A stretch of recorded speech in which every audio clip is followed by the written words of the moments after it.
So this is it, the start of the ABC ride here at Albemarle Barracks, and you can see there's a hell of a size group ahead of us here. I'm going to be somewhere near the back by the looks of it, which is fine.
One down on gravel.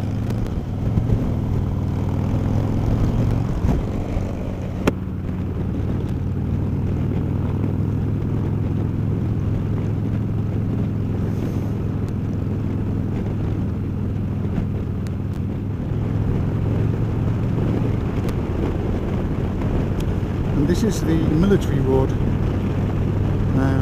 We'll be going from here, which was Albemarle Barracks, off up to Boulmer via Alnwick.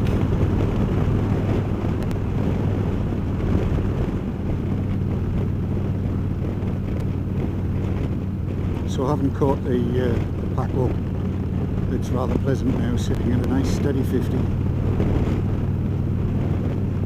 relaxed, enjoying the ride.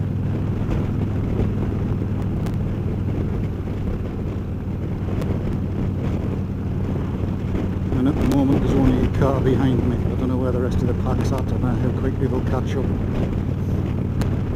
I doubt the pack leader and ride captain know that there's been a spill.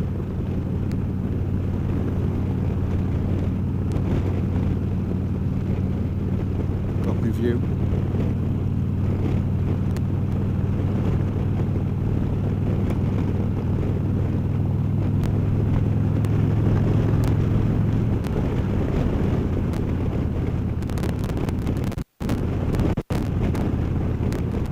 Pedal cyclists.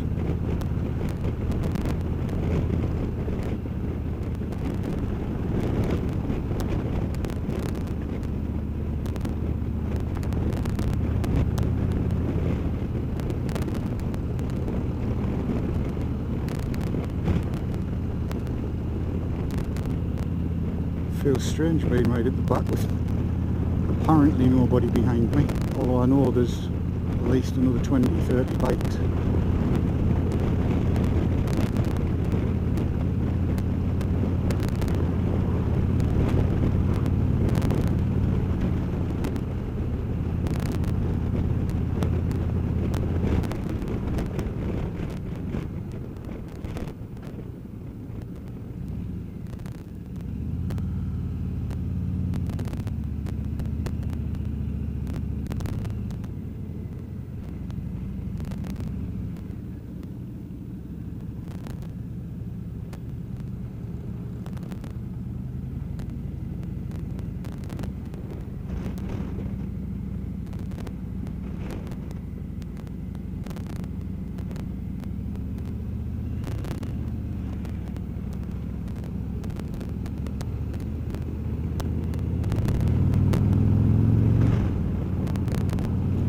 "44 miles to Jedburgh, that's it." I'm loving this. A little bit of a review of the Road King now that we're 1600 miles in on it. It's power on tap. It goes exactly where you point it. Even though I'm 6'2", I find it very comfortable with the standard seat. I have been looking at getting a tall seat, but I don't need it. It's really comfortable as it stands, or as I sit, whichever way you want to look at it. I think the bar height it's exactly right for me, and even though we've got quite humpy winds blowing about the place, it's not being blown off course at all. You'll be able to hear the wind probably over this voiceover, which obviously is being recorded while we drive. I can feel the wind hitting me, but it's not moving the bike. Love it. Now that it's properly run in, and with these Vance & Hines twin slash, double slash, two slash, whatever slash pipes on, it just pulls. The torque in every gear is there.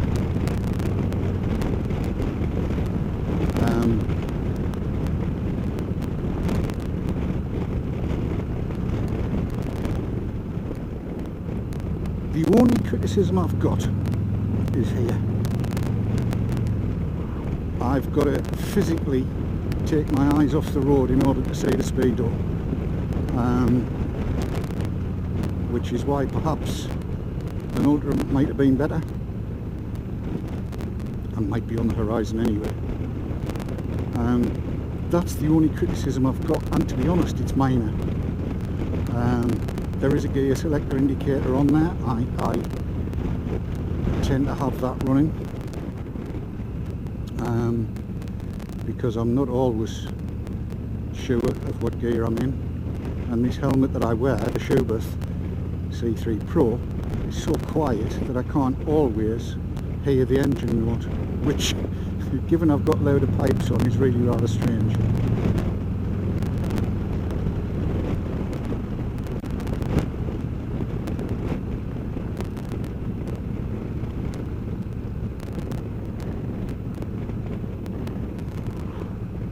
That was me checking 6th. Oh, hello. No, it's not. I thought perhaps it might have been the police photography unit, but it's not.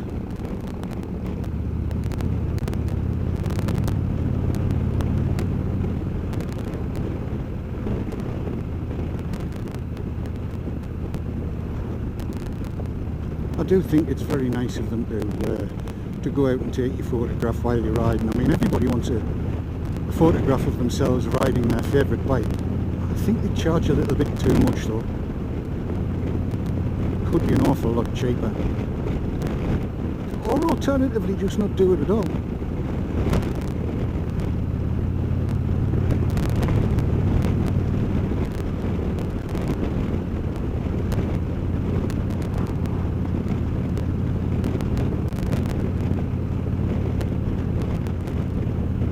Still not seeing any bikes behind me.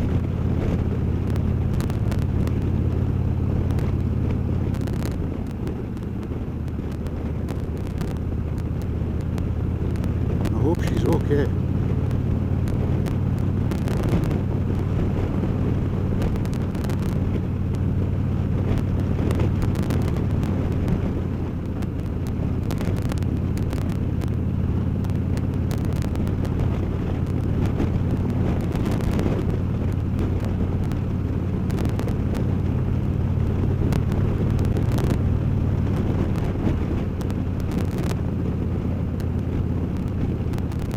It may look as though I'm I'll try that one again. It may look as though I'm hanging back quite a way, and indeed I am. Whilst I'm comfortable with the bike and quite happy with my riding abilities on it, for where I am, I just can't complain at all. I do like to have that little bit of space.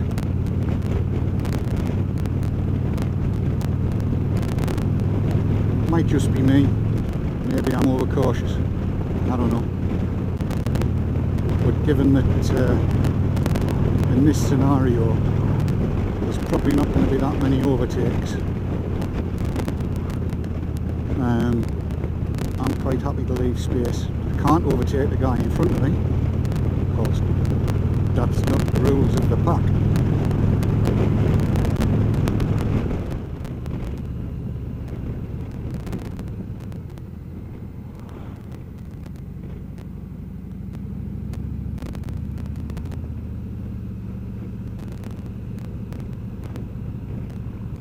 Oncoming vehicle.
Interesting corner in that little sequence. I may have hit the third off last one a little bit too fast to be absolutely comfortable, but remembered what Brian Wood, my motorcycle tutor, had taught me. Look where you want to go, the rest will happen. And it did. The lean was more than I was expecting. I had no slip out, which was fine, and actually could have taken the corner at that speed quite comfortably. Just wasn't quite expecting it to sharpen up quite as quick as it did, but yet again the bike coped. Lovely.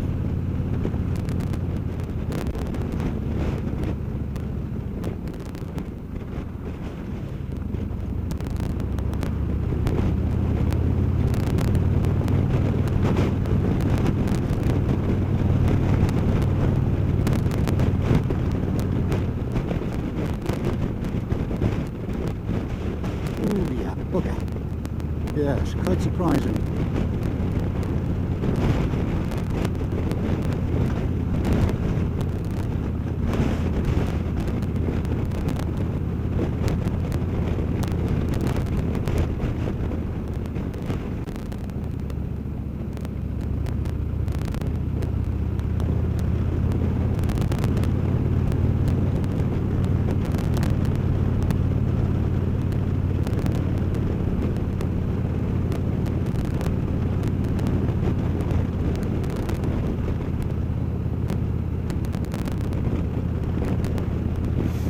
Thankfully the vehicle behind is keeping its distance quite nicely, which is good.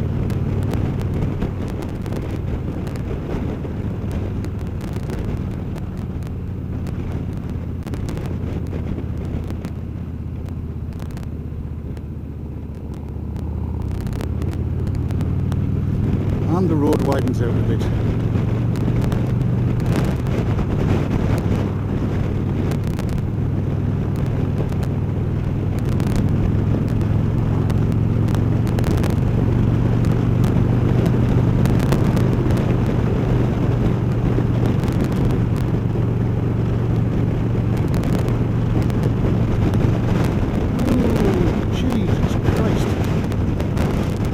Wind's wicked.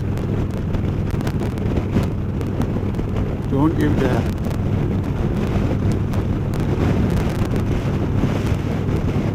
Well seen when to put the bloody wind farm there. Jesus Christ, on a bike.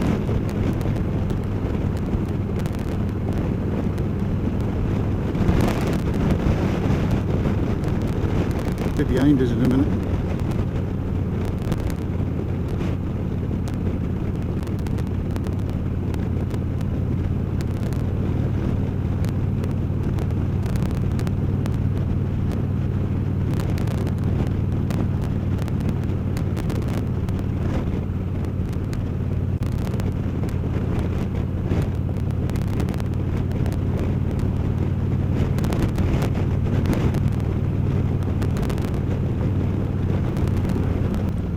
Ridgedale is what we're coming into.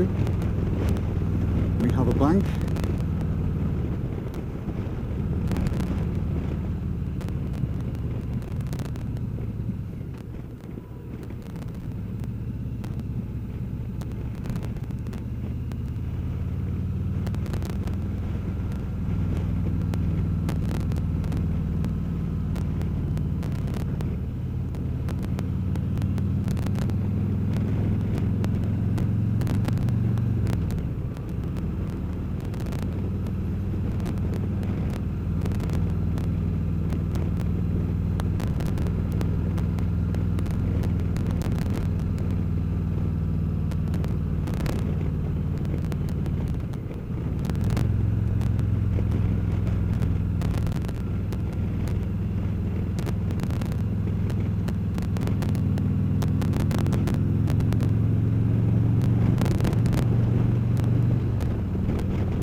A vet you can trust.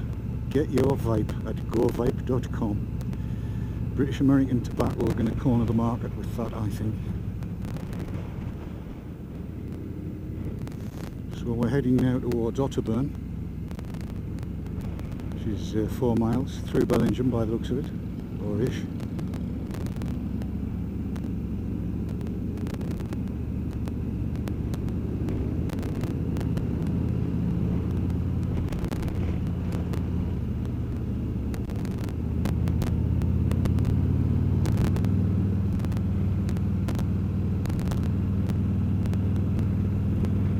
Can't see any sign of the rest of the pack.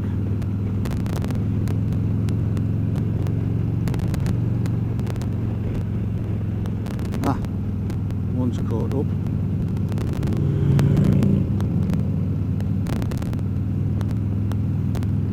It is. And the road crew marks all the junctions. It's kind of a second man drop off idea, but whereas in second man drop off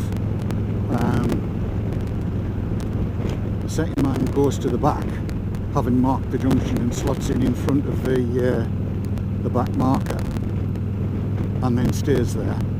In the Geordie chapter ride-outs, the second marshal, I assume, marks the junction, and then, having slotted back in front of the back marker, who wears a green or yellow high vis, he then makes his way back to the front, back to the pack of the road crew, which is, I think, an exceedingly good way of doing it, because it means that you don't have to be fully conversant with the second man drop off routine. And I can see a couple of bikers behind me now, about half a mile, 3/4 of a mile behind, so they'll be catching up. So yes, it's a good system. It works well, and it works well because, in my experience, which granted is not as massive as most of these guys that are in front of me,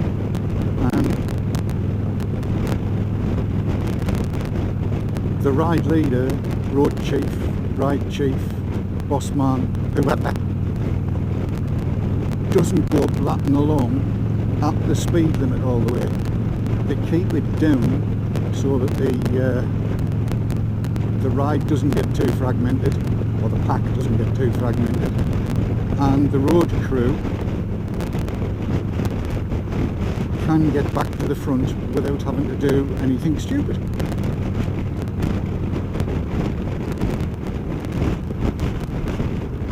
And at the moment, the ride is around about 3/4 of a mile to a mile long to me.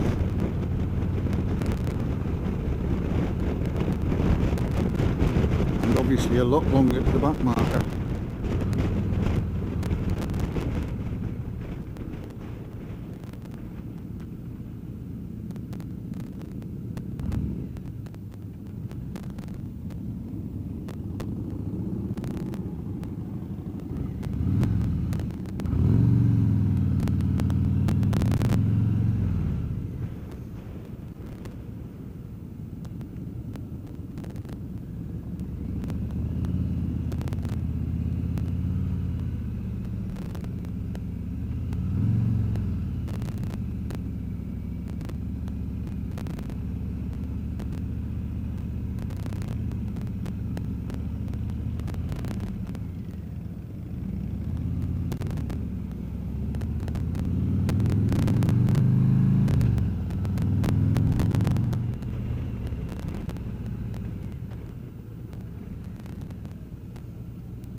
seemed only fair to tell them there was no behind us.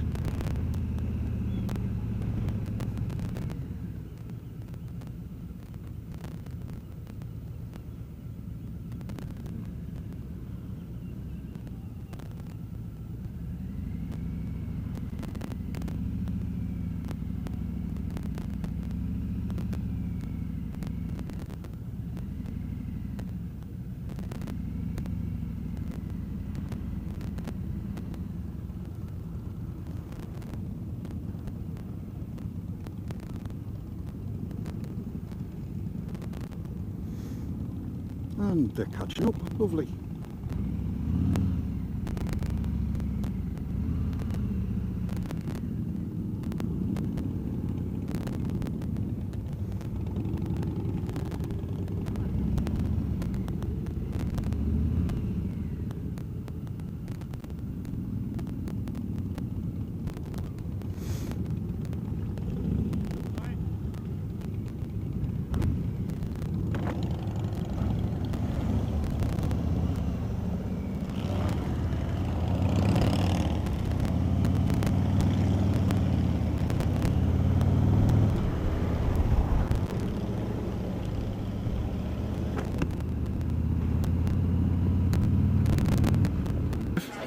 I'm in Alnwick,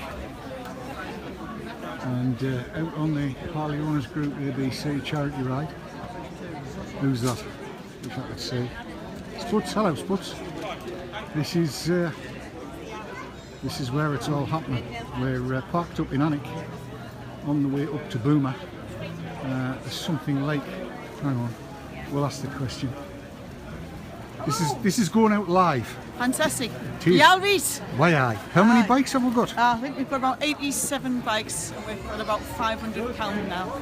87 bikes, raise a load of money. £500, get your badges if you need one. Get your badges if you need one, yes. Get help for heroes. Yeah.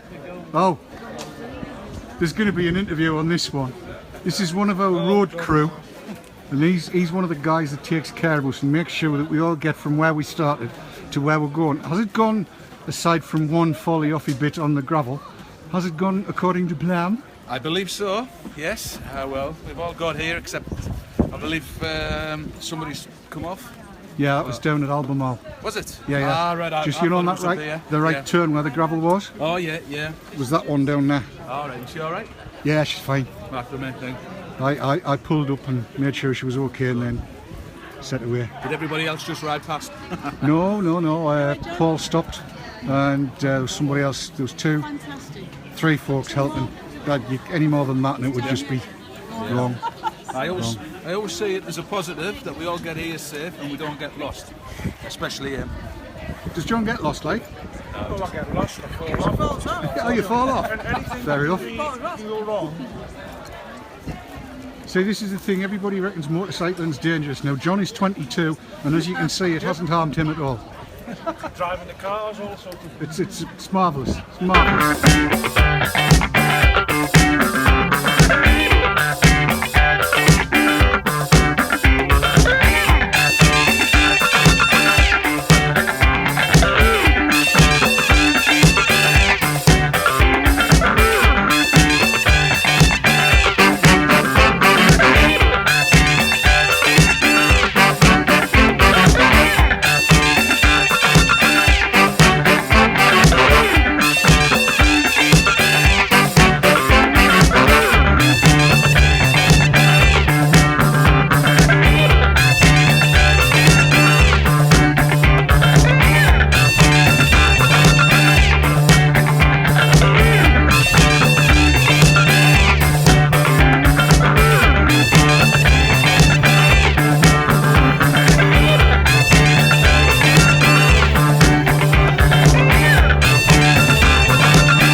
credit to all the blokes and girls on non-Harley bikes as well. That's well done. Excellent stuff.